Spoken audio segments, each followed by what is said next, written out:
DK Rathi online classes में आप सभी का स्वागत है। आज मैं आपको कराने जा रहा हूँ कश्मीर वंश के बारे में और इसके अलावा चालुक्य या सोलंकी वंश गुजरात के, इन दो के बारे में आज हम पढ़ेंगे। और अगर समय रहा तो उसके बाद जो पॉइंट एक आध वंश और होगा तो वह भी करा दूँगा। मेरा नाम इंजीनियर डीके राठी है और मैं एक लेखक और शिक्षक हूँ। आप लोगों को जो भी मैं YouTube पे लेक्चर्स प्रोवाइड कराता हूँ वो मेरी इस किताब के अंदर लिखित है, उसी की PDF मैं आप लोगों को पढ़ाने के लिए इस्तेमाल करता हूँ। इसमें 3300 क्वेश्चंस हैं और 2022 तक जितने भी प्रमुख वनडे एग्ज़ाम हुए उसमें जो क्वेश्चंस आए हुए हैं उनको मैंने इसके अंदर शामिल किया हुआ है। और चूँकि ये NCERT आधारित है इसीलिए आपकी परीक्षा के लिए बहुत ही उपयोगी है और ये ऑनलाइन और ऑफलाइन दोनों तरीके से उपलब्ध है। अब करते हैं, सबसे पहले जो आया वो आया कश्मीर का वंश। कश्मीर के वंश के बारे में जो पॉइंट्स हैं, कुछ चीज़ें हम देख लेते हैं। मैं आपको लिखवा देता हूँ कुछ चीज़ें जो अलग से कुछ पॉइंट्स हैं और फिर हम इसके अंदर पढ़ते हैं। देखिए, कश्मीर जो है, कश्मीर में सबसे पहले तो कश्मीर के इतिहास के बारे में जो जानकारी है वह उसका प्रमुख स्रोत क्या है। तो कश्मीर पर जो प्रमुख आधार है जानकारी का वह है कल्लन ने एक किताब लिखी है, राज तरंगिणी। ये जो पुस्तक है ये कश्मीर के ऊपर ऐतिहासिक ग्रंथ माना जाता है और इसके अलावा इसी किताब को भारत की प्रथम ऐतिहासिक पुस्तक का दर्जा भी या सम्मान भी प्राप्त है। अर्थात कल्लन ने अपनी किताब के अंदर घटनाओं को तिथिवार और समयबद्ध तरीके से जानकारी उपलब्ध कराई है और यही इतिहास का एक प्रमुख आधार माना जाता है। तो इस दृष्टि से भारत की पहली ऐतिहासिक कृति है और ये इसी किताब के अंदर कल्लन ने बताया है कि श्रीनगर की स्थापना सम्राट अशोक के द्वारा की गई और कल्लन ने प्राचीन समय से हिंदू शासकों का वर्णन किया है जो वहाँ पर शासन करते थे। और उसके बाद कल्लन जो है अपनी किताब का अंत करता है इस शासक के समय काल से, यानी कि जयसिंह का ये 12वीं शताब्दी का शासक था और इसके बाद यहाँ पर जो जयसिंह था ये अपने वंश का अंतिम शासक था। यहाँ पर कल्लन की राजतरंगिणी के जो जानकारी है वो समाप्त होती है और कल्लन की राजतरंगिणी का विस्तार जो है उसके बाद अन्य लेखक हैं जिन्होंने करा, जैसे जोनराज का नाम है, श्रीवर का नाम है, ये थे जिन्होंने बाद में राजतरंगिणी में अन्य चीज़ों को भी जोड़ा, यानी कि उसके बाद के समय काल को जोड़ा। फिर अगला पॉइंट है कि ये जो वंश है, कौन कौन से प्रमुख वंश है जिन्होंने इस पर राज किया कश्मीर पर, तो उसमें अब कर लेते हैं। एक तो ये है कारकोट वंश। सबसे पहले जिसने कश्मीर में शासन की शुरुआत करी, कल्लन की राजतरंगिणी में जो ऐतिहासिक क्रम है जिसको हम परीक्षा के हिसाब से पढ़ते हैं वो कारकोट वंश है। इसका संस्थापक जो है वो है दुर्लभवर्धन और इसका जो सबसे शक्तिशाली शासक हुआ वो है ललिता द्वितीय मुक्तापीड। ये सबसे शक्तिशाली शासक है इस पूरे कश्मीर के जितने भी वंश हम पढ़ते हैं और ये न केवल सैन्य दृष्टि से इसकी उपलब्धियां विशिष्ट है वरन इसने वास्तुकला के क्षेत्र में भी एक प्रमुख मंदिर का निर्माण कराया जिसे कहा जाता है सूर्य मंदिर, जो मार्तंड का सूर्य मंदिर कहलाता है। अभी मैं जिक्र करूँगा। तो इसके बारे में क्या है, इसकी जो सैन्य अभियान है उन सैन्य अभियान के अंदर जो पॉइंट्स हैं, एक तो आता है पहला कि इसने तिब्बत के ऊपर हमला किया,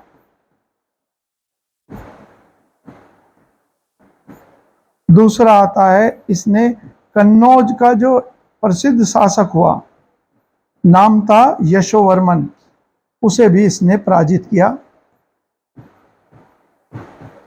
और उसके दरबार में दो विद्वान थे यशोवर्मन के। एक तो जो प्रमुख है वो था वाकपति, जिसने गोड़वाह लिखा, उसको ये अपने साथ कश्मीर ले आया। एक तो ये वाला पॉइंट हमें ध्यान रखना है।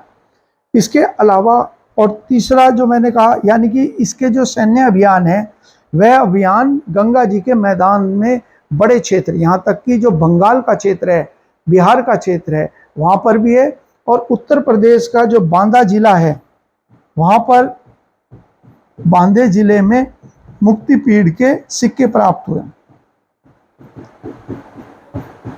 सिक्के मिले हैं।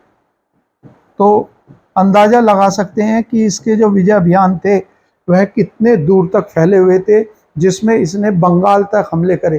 परंतु इनका जो उद्देश्य था वो केवल लूटमार करना ही था, इसीलिए इसने लूटमार करने के बाद वापस अपने कश्मीर में ही अपने शासन को संभालना जारी रखा।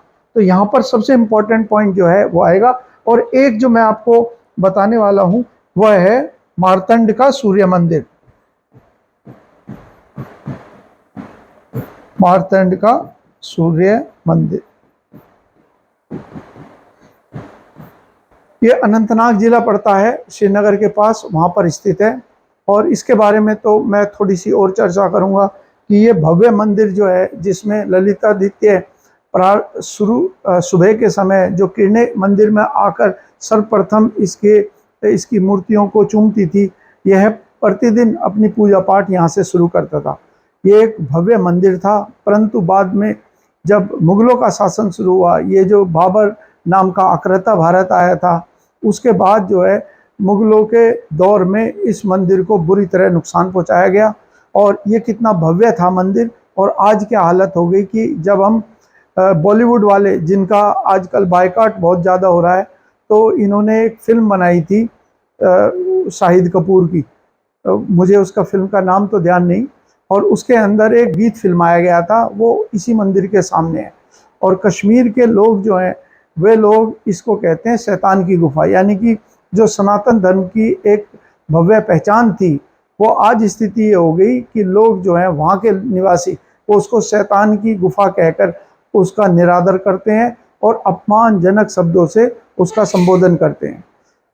5 अगस्त 2019 को देश के इतिहास में एक बड़ा परिवर्तन आया कि कश्मीर जो है उसका राज्य का दर्जा समाप्त किया गया। और सबसे बड़ी बात है, अनुच्छेद 370 समाप्त हुआ। उसके बाद फिर इस सूर्य मंदिर के अंदर उपराज्यपाल कश्मीर के हैं मनोज सिन्हा, उनके नेतृत्व में भव्य पूजा पाठ करके इस मंदिर की खोई हुई गरिमा को दोबारा पाने की कोशिश की जा रही है। तो मैं इसके बारे में आपको दिखा देता हूँ कि ये मंदिर जो है ये कौन सा मंदिर है, शायद आप पहचान भी जाओ, ये मंदिर है। तो जो मैंने बताया शाहिद कपूर की, उसके सामने कोई नृत्य आदि करते हुए दिखाया गया है। तो आज की तारीख में हमारे लिए बहुत ज़रूरी है कि हम आने वाली पीढ़ी को बता सकें कि हमारा जो इतिहास रहा है वो स्वर्णिम रहा है। हाँ, कुछ समय काल ऐसा रहा है जिसके अंदर हमें इस तरीके से बताने की कोशिश की गई कि संभवतः सनातन धर्म जो है वो हमेशा से ही पराधीन रहा है, और उसका इतिहास जो है वो सुल्तानों और मुगलों के आने के बाद ही शुरू हुआ है। ये स्पष्ट है कि ये ऐतिहासिक जो धरोहर है हमारी, इसको कितना नुकसान उन्होंने पहुंचाया, लेकिन पूरी तरह इसको आज तक वो नेस्तनाबूद नहीं कर पाए। और रही बात कश्मीर की और किस जगह पर स्थित है, वो भी मैं आपको इसके अंदर दिखा देता हूँ कहाँ की बात मैं कर रहा हूँ। तो कश्मीर का जैसे आप यहाँ पर मैप देख पा रहे होंगे, तो यहाँ पर अनंतनाग है, अभी आप देखेंगे उसको, मैं आपको यहाँ पर दिखाता हूँ। ये है अनंतनाग, जो है ये क्षेत्र है जहाँ पर ये श्रीनगर के पास, जहाँ पर ये भव्य मंदिर बना हुआ।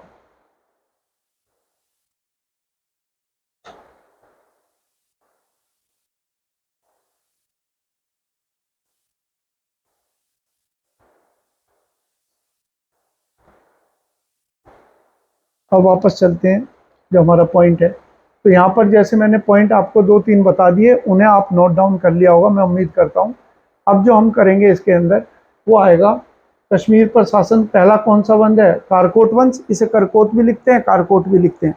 और दूसरा वंश जो है, मैं अभी दोबारा वहीं पे ही जाता हूँ क्योंकि मैंने वही आप लोगों को कराया था। जी हाँ, तो यहाँ पर मैंने छोड़ दी थी बात, अब मैं दोबारा इसके अंदर आपको बता देता हूँ। सबसे पहला वंश जो था वो था कारकोट वंश।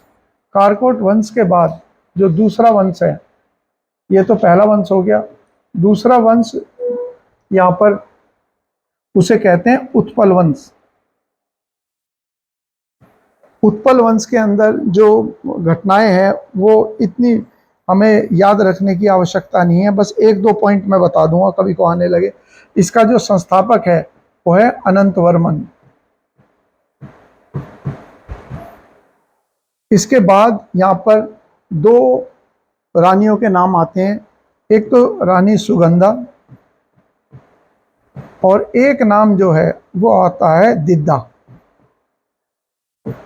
दिद्दा ने लगभग 50 वर्ष तक शासन किया और इसका जो संदर्भ है वो यह है कि एक दुराचारिणी शासिका के रूप में ये कुख्यात है, यानी कि कोई सकारात्मक काम नहीं, बाकी अपने जो आचरण था वो दुराचारिणी के रूप में ये जाना जाता है। और इसके बाद उत्पल वंश समाप्त हुआ दिद्दा के बाद, और तीसरा वंश जो आता है उसका नाम है लोहार वंश। लोहार वंश का जो संस्थापक है वो है संग्राम राज, और संग्राम राज के समय पर उसकी सहायता करती थी उसकी पत्नी जिसका नाम है सूर्यमती। मैं यहाँ पर इसलिए लिखवा रहा हूँ कि जैसे यूपीपीसीएस में क्वेश्चन आता है कि कौन से वंश ऐसा है जिसमें महिलाएं प्रमुख पदों पर तैनात थी। तो एक तो हम जानते हैं उसका नाम जो आता है वो आता है बादामी के चालुक्य। लेकिन अगर महिला शासकों की बात आएंगी तो कश्मीर के अंदर ये 3 रानियां ऐसी है, सूर्यमती, दिद्दा और सुगंधा, जिनसे संबंधित एग्जामों के अंदर क्वेश्चन पूछे जा सकते हैं। ठीक है, इसको हम अब वापस चलते हैं, जो पॉइंट हमारा वहाँ पर है। तो ये देखिए, इसमें जो जो पॉइंट्स मैंने ये दे रखे हैं आपको उनको देखिए। सबसे पहले तो मैंने यही बता दिया कि दुर्लभवर्धन ने करकोट वंश की स्थापना करी। आप जिस जगह मैंने दिया है वहाँ से नोट डाउन कर लेना। और फिर लोहार वंश का जो शासक था उसका नाम है जयसिंह, और जयसिंह वो एक शासक है जिसके शासनकाल में जो कल्लन है उसने अपनी राजतरंगिणी का कार्य जो है वो पूरा किया था। ये मिल गया, ये रही कल्लन की राजतरंगिणी पुस्तक की रचना। यूपीपीसीएस में क्वेश्चन आया था कि कल्लन ने अपनी राजतरंगिणी का रचना किसके शासनकाल में करी, तो आंसर जो है वो जयसिंह रहेगा। और जैसे मैंने कहा कि कल्लन के जो राजतरंगिणी है उसमें जो इतिहास के क्रम है वो जयसिंह पे समाप्त हो जाता है। इसको आगे जो कंटिन्यू किया है वो करने वाले 2 व्यक्ति हैं, जोनराज और श्रीवर। इन्होंने कल्लन की राजतरंगिणी को आगे बढ़ाने का काम किया। ये क्वेश्चन भी एग्जाम के अंदर आ चुका है। और इन विद्वानों को कश्मीर के शासक जैनुल अब्दीन के बारे में पढ़ेंगे। सीडीएस में क्वेश्चन आया था कश्मीर का अकबर किसे कहते हैं, तो मध्यकाल जब मैं कराऊंगा तो वहाँ इसका नाम आएगा। इसको कश्मीर के अकबर के उपनाम से भी जाना जाता है। अब हमारा यहाँ पर ये वंश है ये समाप्त हुआ।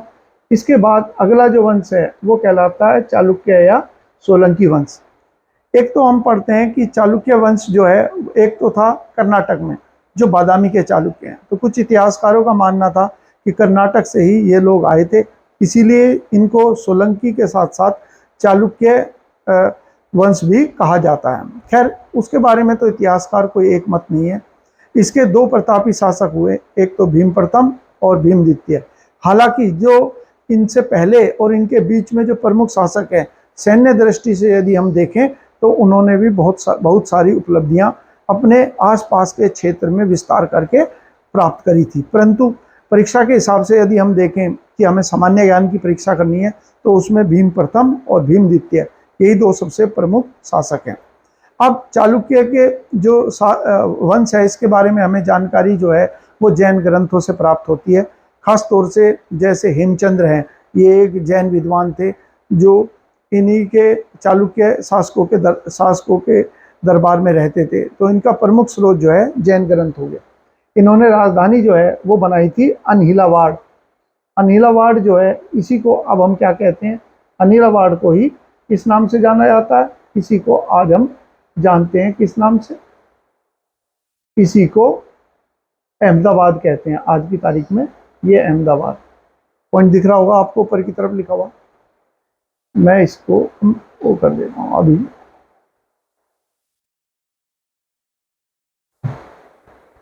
ठीक है, एक मिनट,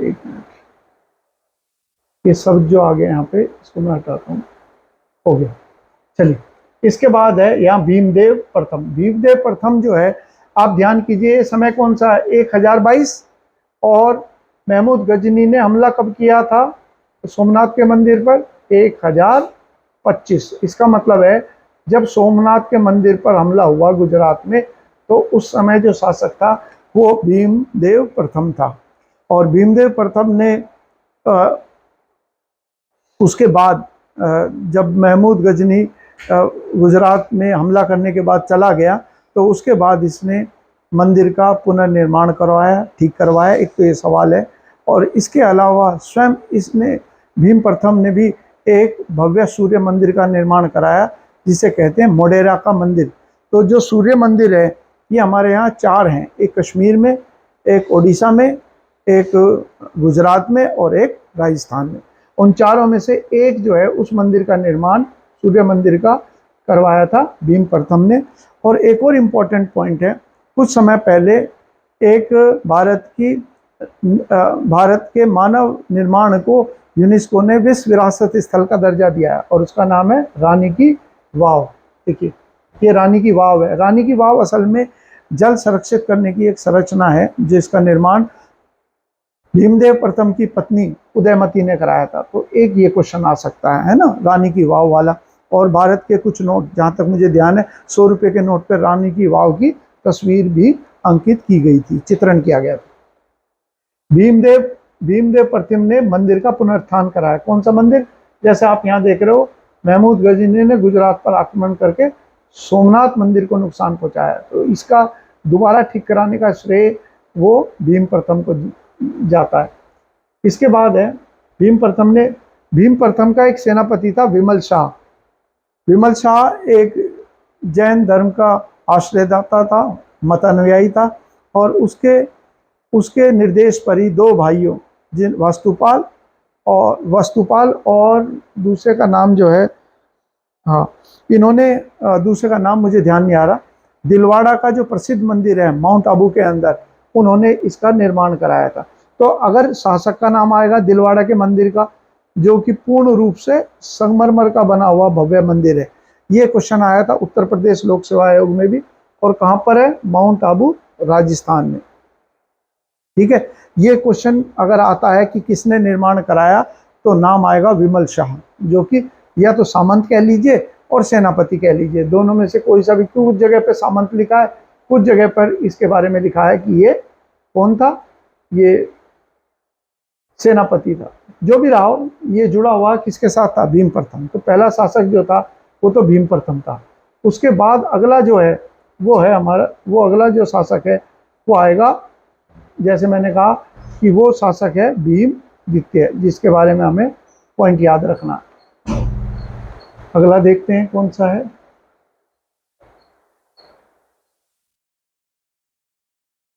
खलचुरी वंश नहीं करना, ये है भीम द्वितीय। भीम द्वितीय के बारे में ये पॉइंट ध्यान रखना कि वह भारतीय शासक जिसने मोहम्मद गोरी को युद्ध में पराजित किया।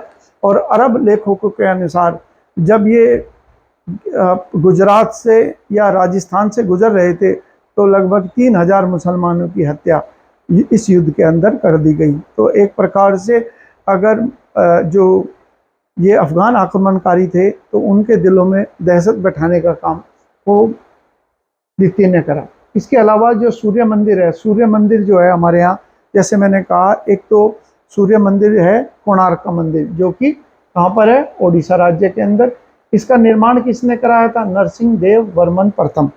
ये भी, और इसी को कहा जाता ब्लैक पगोदा। पगोदा एक संरचना है जिसमें वो संरचना है जिसमें जैसे जैसे ऊंचाई बढ़ती है तो हम मंजिलों की जो आकार है छोटा हुआ चलता है पिरामिड की तरह, इसी को पगोदा कहते हैं। इसके अलावा पुरी में एक और भव्य मंदिर है जगन्नाथ का मंदिर, इसको श्वेत पगोदा कहते हैं। तो सूर्य मंदिर का जब जिक्र हुआ तो लगे आज क्योंकि उसे ब्लैक पगोदा है, पगोडा कहते हैं, इसीलिए मैंने ये पॉइंट भी दे दिया। इसके अलावा लिंगराज का मंदिर है प्रसिद्ध ओडिशा के अंदर, इसको ध्यान रख लेना। और जगन्नाथ और जो ये लिंगराज मंदिर है ये किस शैली में बनाए गए, ये उत्तर भारत में जो मंदिर की प्रचलित शैली थी उसे नागर शैली कहते हैं। इनके बारे में मैं आप लोगों को कराऊंगा कितने कितने प्रकार की मंदिर की शैलियां हैं, उनका उल्लेख जो है उसी टाइम पे करेंगे, ठीक है। अब जो हमारा अगला है आज का जो लास्ट टॉपिक होगा वो हो गया कलचुरी या चेदी वंश। कलचुरी या चेदी वंश कहाँ के थे, ये जो थे ये थे मध्य प्रदेश में, दिखाता हूं मैं आपको।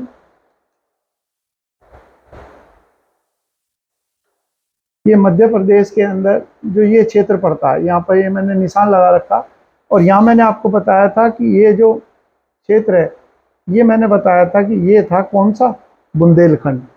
तो जहाँ पर ये चंदेल शासक थे उनके दक्षिण में और उनके पूर्व में ये क्षेत्र था जबलपुर जो पड़ता है। मैं एक बार आपको इससे दिखाता हूँ, यहाँ साफ दिखेगा, यहाँ पर जबलपुर है जहाँ से नर्मदा नदी निकलती है, और उसके पास ये त्रिपुरी थी। तो यहाँ के ये शासक थे। तो जाहिर बात है इनके निकटवर्ती कौन से क्षेत्र हो गए, एक तो हो गया चंदेल, इनके साथ इनका युद्ध रहा, और इधर जो है धार था जहाँ पर परमार वंश के शासक थे, तो इनके साथ इनका लगातार संघर्ष रहा।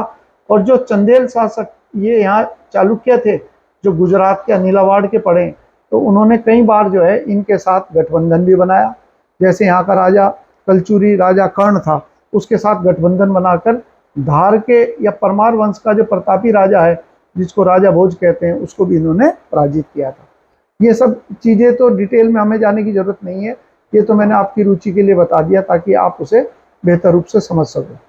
अब वापस चलते हैं इसी में, कलचुरी या चेदी वंश के बारे में जैसे मैंने बताया, तो इनके बारे में जो इम्पोर्टेंट पॉइंट है वो ये है कि इनका जो संस्थापक है उसका नाम कोकल प्रथम था, और राजधानी क्या थी, महिष्मती या त्रिपुरी, जो वर्तमान में मध्य प्रदेश जबलपुर में है।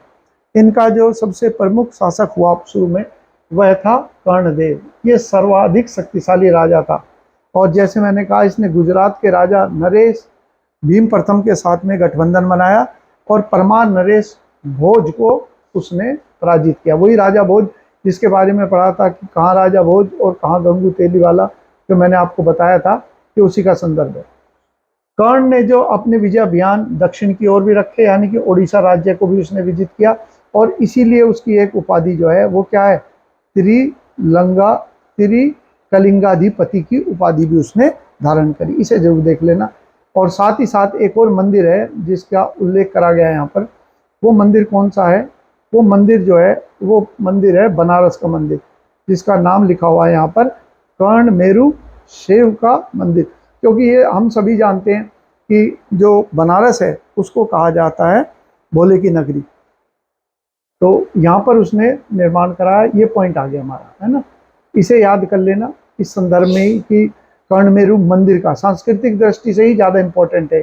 बाकी तो कोई ये सवाल आ सकता है त्रिकलिंगाधिपति का मंदिर किसने बनाया आदि, ये क्वेश्चन आ सकता है, ठीक है।